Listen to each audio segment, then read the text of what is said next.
This week, we talk about the 2019 Subaru Forester, which we got to drive at our track. And Waze and Google Maps are finally coming to Apple CarPlay. And then we answer some of your questions. Next on Talking Cars.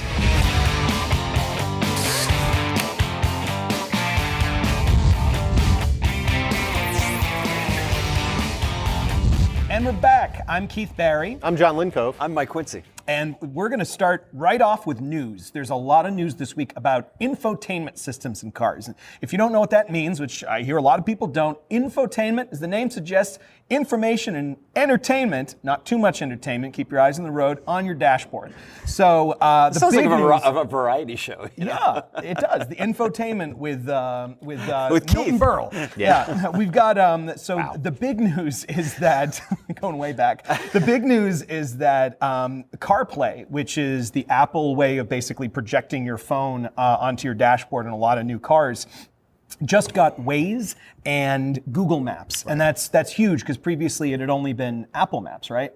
Right, you'd only be able to project Apple Maps in the iOS CarPlay universe, and Google Maps and Waze, which Google owns, they were locked down to the Android world. So now, whether Android allowed Apple or Apple said, fine, we'll capitulate, you can project these two mapping applications into the screen in the center dash. Why is that important? Yeah. Okay, you're no longer putting it in the cup holder. You're no longer seeing, like you talked about, Yeah, a 7 Series with a BMW 7 Series with a big old suction cup on the front, and the person's looking at the phone. And ostensibly, it will cut down on driver distraction. You program your where your route is, you program your destination, and it's right in there in a larger display, so it's easier to see and less time off the road. So why do people love Waze and Google Maps? I mean, I use CarPlay, so I'm kind of stuck with Apple Maps. But I used Google Maps for the first time driving home the other day, and it was a little bit better, I think. Well, I think Apple Maps, first of all, they took the 3 dimensions and flattened it, and they had that really bad launch. Yeah, they never really got over that. that. A rough launch. Yeah, but seriously, it depends on the universe you like. I like Waze personally. Okay. There's a gamification of it, and I don't really play in that world with it. You have Strava though. I do have Strava for my bike. I also have Zwift, and I used it last night. We can't have a Talking Cars without talking about bikes. Bikes, Yeah, yes. talking bikes and cars. Yeah, look me up on Zwift, anybody who does. But seriously, there's a whole aspect. You can have a gamification. You can have little guys who eat dots while you're driving, and you get points, and yay, you're a king and you're a queen. And it's hard to do when you have your phone. You should be it's super distracting.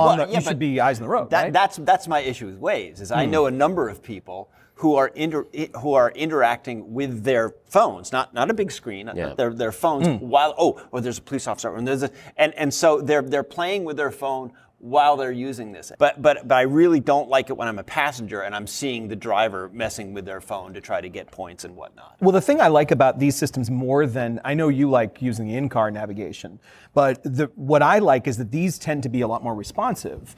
Google Maps, Waze, they'll route you around things that are traffic jams or things like that. Well, so some integrated systems are better than others. Some integrated systems have automatic rerouting.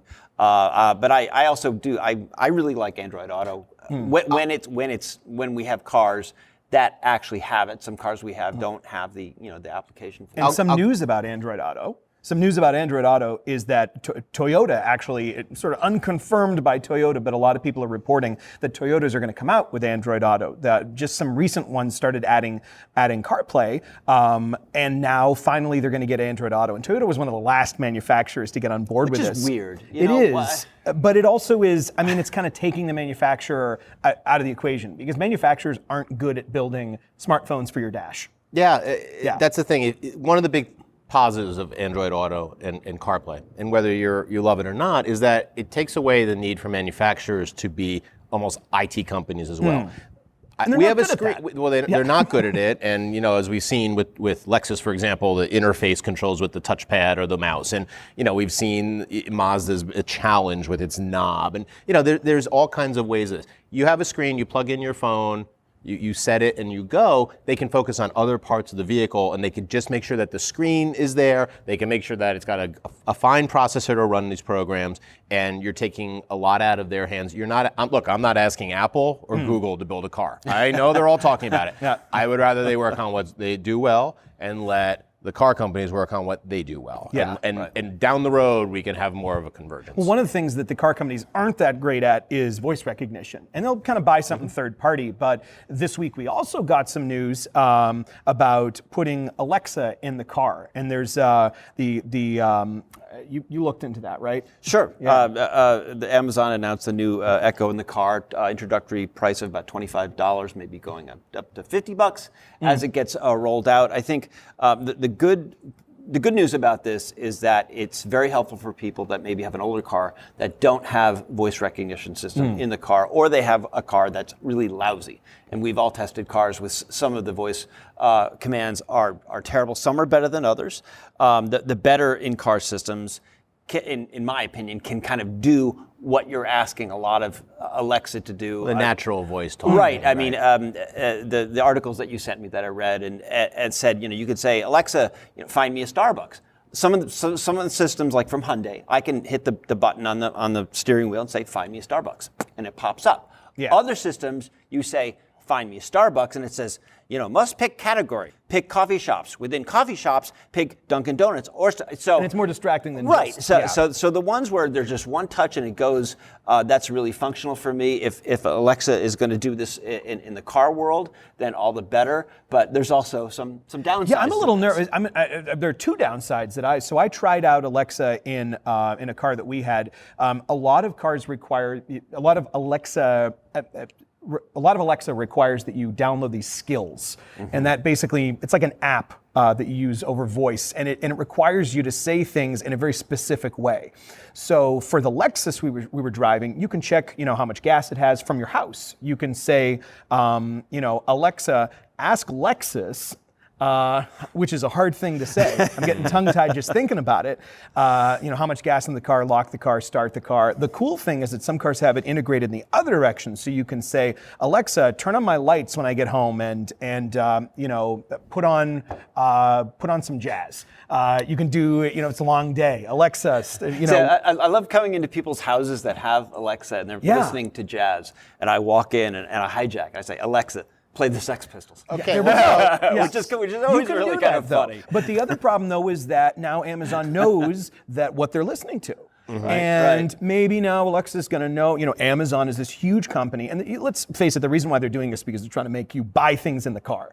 There has to be a moment, not a single moment every day where you're being asked to buy something. Right. So, if you ask it for Starbucks a lot, what's to say that they're not going to start, hey, there's a new coffee shop up the street and we're going to give you $1 off your next cappuccino. And in other words, you're not even prompting it. It's just going to kind of interject, and you're going to be driving and you're going to hear voices all of a sudden says, hey, Keith, there's a coffee shop over there you haven't tried yet. And the privacy concerns are huge. That's why I don't run any of that. I can certainly, my house is new enough, I can put in all that stuff. I could put in a Nest or, a thermostat like that. I could have, even the window shades that go up and down. I don't want that. I don't want that interference. And like you were talking about, I've been in a house with 5 kids who come in and they're all just screaming, Alexa, Alexa, Alexa. You put that in the car. Put on Frozen, put on this, put on that. Oh my God. No. Voice commands are hard enough in a car with passengers. You're like, everyone shh. All right. Turn the air conditioning down, let alone anything else. No, not for me. So from the future to something a little bit retro, the new Subaru Forester we rented when we have it at the track. And I say that not because it isn't brand new and it doesn't have all the latest features, and we're going to talk about some of the latest safety features, but there's some things about that car that are just, they didn't change any of the things that we liked about it. Yeah, Isn't that cool? The things that make the Forester both a top performer in our tests and also a really highly ranked vehicle and owner satisfaction and popular, in our survey, or in our auto survey, members tell us they like the visibility. This thing has windows. Windows like the windows around in this room, okay? Yeah. They're about this big, the side windows. The roof pillars are tiny, so it gives you great visibility as well in the corners. But the Subarus have always done very well in government roof crush tests. They haven't crushed. It's tall inside. It's almost pickup truck-like inside. It's gotten quieter. It's very roomy. It's got great capabilities as far as for cargo. These are just things that have, it just checks off the list. And they kind of made that cargo area a little wider, easier to get into. Now it looks like a baby Ascent from the big 3-row SUV, and the Ascent looks like a big, Forester. But it also from the vehicle that we rented, it rides really well. It handles. We think it's definitely made some improvements over the last model. And listen, Subaru is pretty smart. I mean, they're not gonna mess this up. They've got a good thing going. And the one that we rented was a touring model, and had a beautiful interior. Wonderful fit and finish, nice seats, easy to use controls. It's no wonder that a number of Consumer Reports members and fans of Talking Cars love this vehicle. Now it's not super powerful. No, it's a little down on power. I guess they said it's more power than the standard engine of the last model. They're last not doing 2.5. But I mean, driving around, turbo version. but I mean, driving around even the hills of Connecticut on the highway and passing and merging and stuff. I mean, some of those hills are pretty steep out on Route 2, and it was fine. I didn't have any complaints. Yeah, it's perfectly adequate power. It's not meant to be a sporty car. They got rid of the XT, the turbo version. There's a lot of people complaining about that, but it wasn't a huge seller. Yeah. The days of making it a WRX SUV, with modifications are over for some people. I mean, that's the people who we're interacting on Twitter with love that stuff. Yes. But how many of them are actually buying but the car? they're buying it secondhand and third hand. Yeah. The interesting thing is that the safety technology there, it's going to have standard eyesight, which includes forward collision warning, automatic emergency braking. It has a lane departure warning. They have a new eye tracking. What is this kind of visibility? like? Is this kind of like in Super Cruise, where it looks at makes sure you're looking at the road? Well, so it's a very slimmed down version of what General Motors is doing with Super Cruise and the Cadillacs. So it's basically looking at you, at the driver, to see if they're paying attention. The interesting thing about this is that while it says it's looking at your face, it's looking at kind of the angle of your head. And I noticed that when I was driving, I'd check my blind spot, and my eyes would be on the road, my head would be kind of turned, and it would say, it gives you like, pay attention, look up, and Jake, Mr. Glass of interesting stuff here. He brought that attention at first, and he said, look, you can drive like this, and you're looking, your eyes are looking at the road, and it says pay attention. Or you could do this and look down, driving down the track and looking at your, pretending to look at your phone, and it doesn't know that you're not looking at the road at all. Yeah. So, great to have a system for driver attentiveness, but like many new technologies, it's not quite there it's yet. not 100% well, I mean, there. we're going to wait can for work the full around verdict. Kelly, who's our human factors and user interface sort of genius, is I've seen her spending a lot of time in that car. We're going to buy our own, obviously, and she has been really looking into it.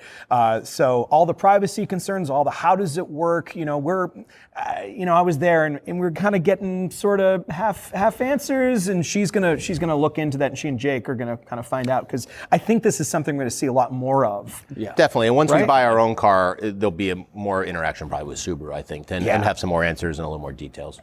Totally. So, that might be a future question, but for now, we've got some questions from you, our wonderful members. Keep them coming. TalkingCars@iCloud.com. We especially love video ones, because then we can take a break while we show the video of you and, take a sip of whatever's in your mug there. But this week, I'm going to read the questions. The first one is, my wife and I are looking to purchase the new Acura RDX, but are waiting for your testing to complete it. How long do your tests typically take? When do you expect the RDX results to be posted? Also, how does the reliability data look so far on Honda's new 2.0 turbo engine and 10-speed transmission? That's the one that's in the RDX, right? We really like the car, but it's new, so is its powertrain, and that has us worried about long-term reliability. I love Talking Cars, by the way. The show is what convinced me to become a CR member. Thanks, Chandler, Chicago. Great. And if you love what we do, so go to cr.org and become a member, and you're going to find people just like us, but they're talking about all kinds of things for your home. So on that note, thanks, Chandler. Thank you.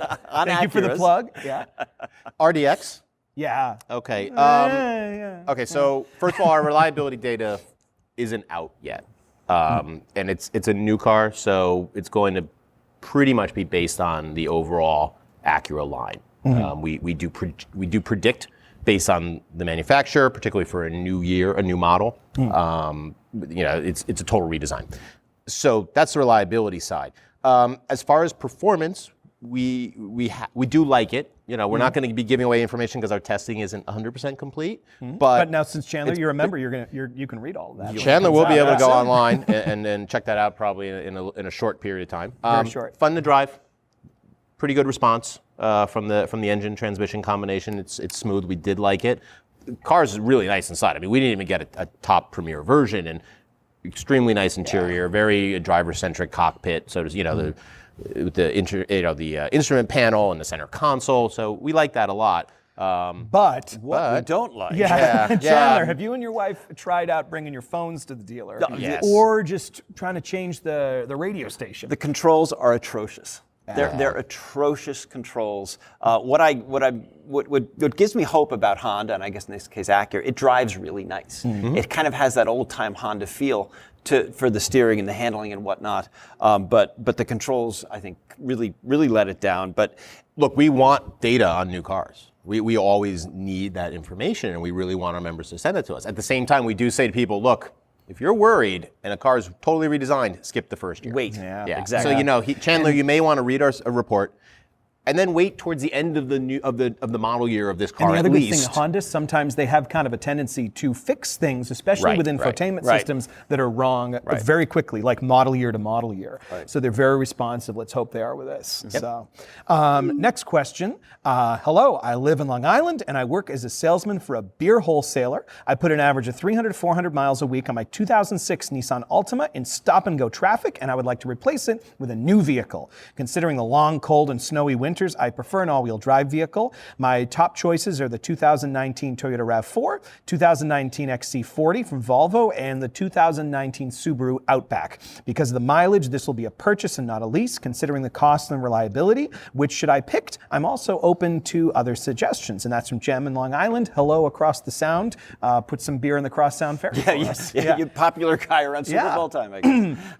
Exactly. Well, I'm going to take this one from the beginning. I'm going to say, I'm going to give you another suggestion entirely, because I used to have a job that was like this, and I don't know about you, but my job was actually I got paid by the mile. I got reimbursed for the mileage that I put in a car. So I got, and this is in New England, I got a Prius. I put snows on it for the winter, and in stop and go traffic, you're not going to notice that it doesn't have the best acceleration. It has a ton of room in the back.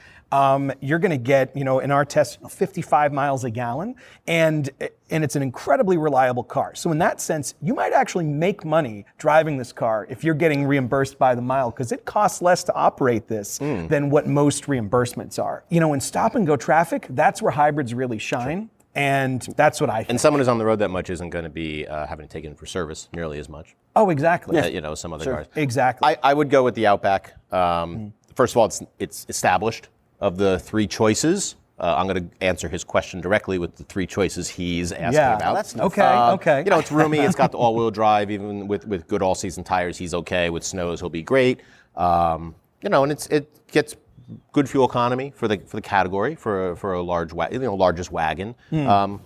I think that's kind of a no-brainer. Particularly if he's bringing like giant cardboard cutouts of NFL players or someone lying in the back of the car or something like that, or pictures of Dave Abrams holding a beer up. I think the Outback is a good one. That has to be Miami Dolphins for Abrams. There we are. 3-0, right? 3-0, baby. Yes. All right, tell us why you don't like the XC40, because we had a long conversation about this. Well, sorry, there's one right over there. I was listening to what you guys said. The Prius makes all the sense in the world, except for me. I still can't get past the styling, but that's a different story. All right, get a John, Kia Niro. The Outback is an excellent choice. I went slightly different route.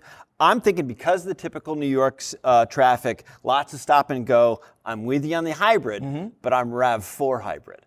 I like the RAV4 because you've got a little bit of ground clearance. If you've got to drive through the snow, that helps. You've got all-wheel drive. You've got all the standard safety features. You've got excellent fuel economy, great reliability, standard forward collision warning, automatic emergency braking. But I'm totally with you on the hybrid thing with 400 city miles a week in city driving. No, that's when hybrid makes the most sense. Exactly. It totally does. The only thing the reason I didn't say the RAV4 hybrid is redesigned this year. So you're paying a premium to get it because it's a brand new model. Well, you get a leftover. I would get a leftover. He has got the 19, so I would get a leftover hybrid and make sure it has Toyota Safety Sense on it. Again, proven reliability on the older models. Yep, exactly. All right. Next question's from Wayne in Berkeley. In the past 10 or 20 years, dashboards have gone from varied colors to all black. I find all black interiors to be ugly and depressing. Why did this happen?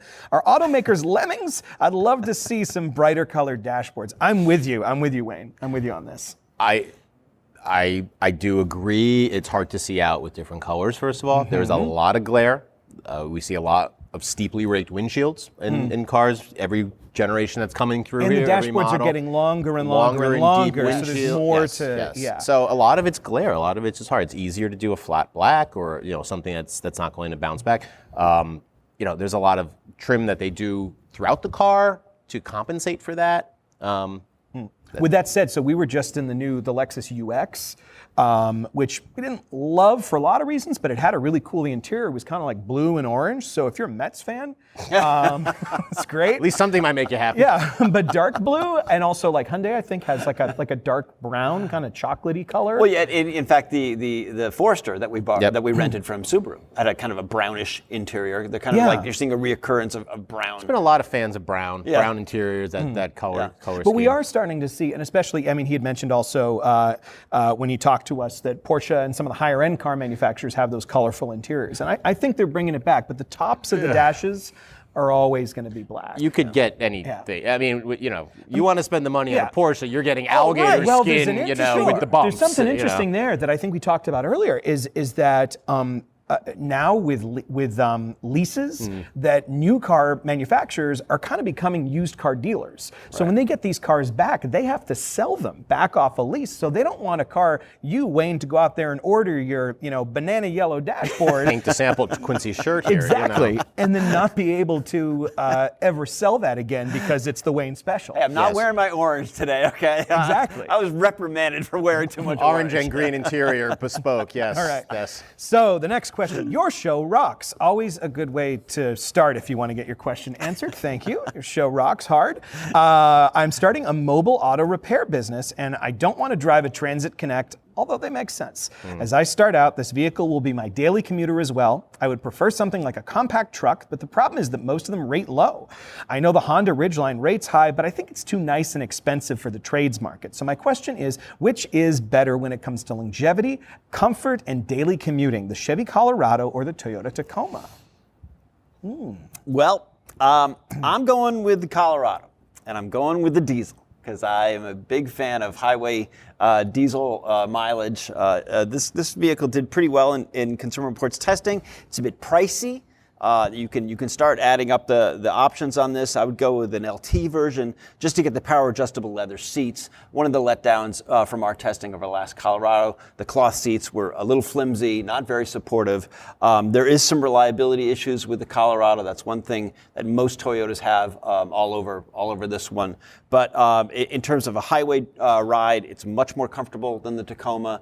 The Tacoma has great resale value. If you buy a Tacoma, when you go to eventually sell it, you're going to get a lot more for it. So there's Even if it's been used as a work truck. I mean, this is kind of an interesting dilemma because there aren't a lot of great smallish trucks. We're going to be interested to see the new Ford Ranger when that comes out. But for day-to-day living, I would definitely go with the Colorado. The van makes more sense.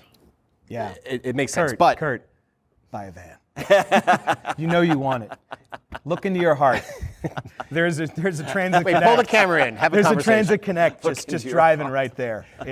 But you know you want it. Of the two trucks, I mean, look, they're trucks. You put a load in the bed, and they're going to ride better. Okay, yes, the Tacoma's horrible without a load in the bed. It's still a challenge with the Tacoma, but okay. I put a bunch of stuff in the bed and some stuff on the hitch and drove it from here to our tested one out to Cape Cod and back. And, it's fine. It's a truck, but it's a lot more manageable. It's not, bouncing around. The Chevy is a much nicer vehicle, much more comfortable, get the leather seats. The Toyota has its own reliability issues. And like you're saying, they're both expensive in their own way. The Toyota has a very high entry price, and getting a used one is a challenge. My brother-in-law could not find a really affordable Tacoma, and then he was finding a ton of TRDs, and he didn't want something with the Toyota Racing Development suspensions. We didn't want that. The one thing about the Chevys, money on the hood. There's always a sale going on at your local Chevy dealer with the wobbly guy and all that.